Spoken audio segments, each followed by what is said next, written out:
A mom moved to a big house in the countryside, with her older daughter Suni and the younger one, Sunja. Suni wasn't feeling well in the lungs, so the doctor said that the countryside air is best for her lungs. The house was bought and given to them by Ji-tae, a rude guy whose dad worked with their late father. He also wants to marry Suni someday. On their first night in the new house, Suni saw a movement outside her window. She ran to her little sister Sunja for help, but Sunja thought it was just a bother. Suni checked on her mom, who was fast asleep, and bravely decided to investigate alone. Opening the barn door where the noise was coming from, she saw what seemed like an animal. Scared, she screamed, and as the creature jumped out and ran, she fell down. Suni's scream woke up Sunja and their mom, who rushed to help. The next morning, while Suni and her mom were hanging up laundry, they spotted a scary-looking creature hiding by the house. Suni's mom tried to shoo it away,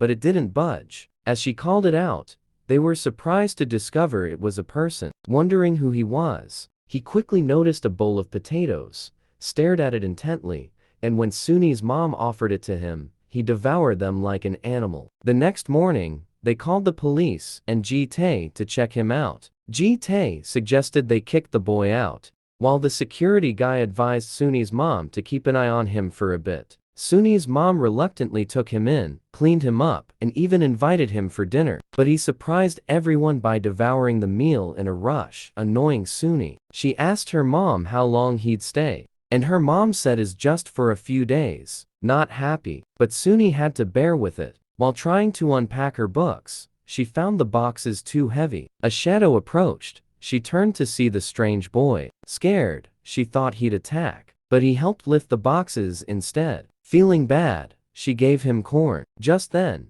Ji-tae walked in, bothering Suni, but the strange boy came to her rescue. Suni decided to read books about training animals to help him learn manners. She discovered her mom has named him Kyeol-soo, and that Sunja took him to play. So Suni joined them, aiming to teach Kyeol-soo manners on how to eat and behave. She praised him with head pats whenever he did well. The family was amazed at dinner when Suni showed how she improved his eating manners. She also taught him to brush his teeth, tie shoelaces, and more. One day, they all went to the market with Kyeol-soo to grab some things. Suddenly, a big iron beam fell from a bridge. Kyeol-soo shielded Suni and Sunja, taking the hit himself. Everyone was amazed by his strength. Suni started to liking Kyeol-soo afterwards, unaware that he had already fallen for her. Kyeol-soo became close to the family, doing everything together as a family. Suni tried to teach him to read and write,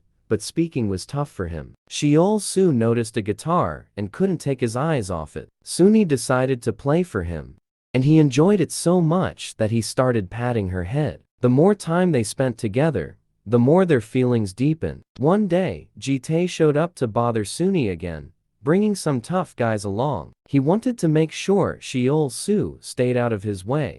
Ji-tae forcefully grabbed Suni, making Kyeol-soo furious. Suni told him not to interfere, but Ji-tae went further, hitting and kicking her. This angered Kyeol-soo so much that, to everyone's surprise, he transformed into a beast and dealt with them all. Ji-tae reported Kyeol-soo, but when asked, Suni denied seeing anything. To keep an eye on him, they decided to lock Kyeol-soo up in the barn for safety reasons. Ji-tae discovered that Kyeol-soo was experimented on by a scientist who had passed away. He contacted the scientist friend who knew about the experiment project to come help figure out how to get rid of Kyeol-soo. One day, when everyone was out, Suni, missing Kyeol-soo, opened the door for him. They played in the field, racing, but Suni suddenly fainted because of her lungs problem. Concerned, Kyeol-soo carried her on his back, rushing back home, only to find it empty. Unable to locate anyone around the neighborhood, he ran into the woods, laid her down, and kept watch over her. After waiting till dark, and Suni was yet to come home,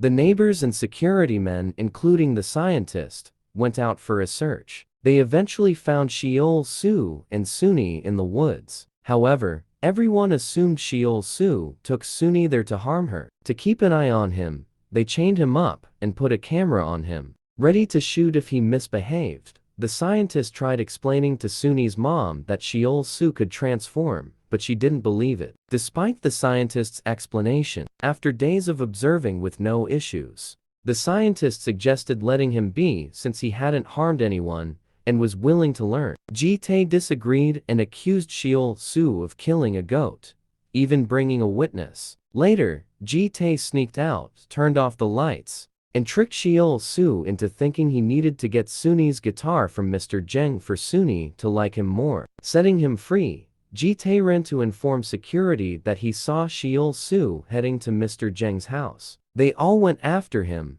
only to hear someone screaming the house. Sheol Su tried to show the girl in the house what he was looking for, but she kept hitting him. In frustration, he pushed her, and she fell out of the window. Everyone outside thought he was harming her, and the security men aimed to shoot. Suni asked for a chance to talk to him. As she approached, Sheol Su showed her a drawing of the guitar. Suni told him it wasn't in Mr. Jeng's house. When she reached out for him, a gunshot rang out. Ji-tae had taken the gun and was about to shoot Sheol Su. Suni pleaded with Ji-tae not to shoot, but he pushed her down and started kicking her. Unable to bear seeing Sun in pain, Sheol Su transformed and attacked Ji-tae, carrying Suni into the woods till the morning. When Suni woke up, she told him to go to avoid harm. To make him leave, she pretended to be angry, cursing at him. The security men arrived, asking about Sheol Su, but Suni said he had run away. Unable to find him,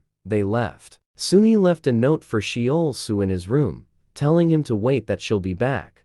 Then she moved back to the city with her family, and never saw Sheol again. 47 years later, Suni, now living in the United States, received a call to sell the property in the countryside left by her mother. Hurrying back to Korea, she visited the house with her granddaughter, who came to pick her from the airport. Suni shared the past story of the place, and they decided for a sleepover. At night, she went to where Sheol Su used to stay, finding it beautifully decorated with flowers. Opening his room, she was shocked to see Sheol Su, who hasn't aged a bit.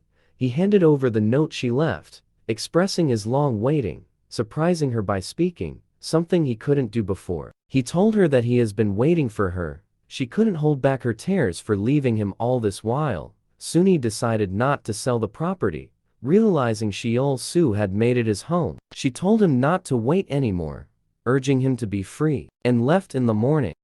Thank you for watching. See you next time. Don't forget to like,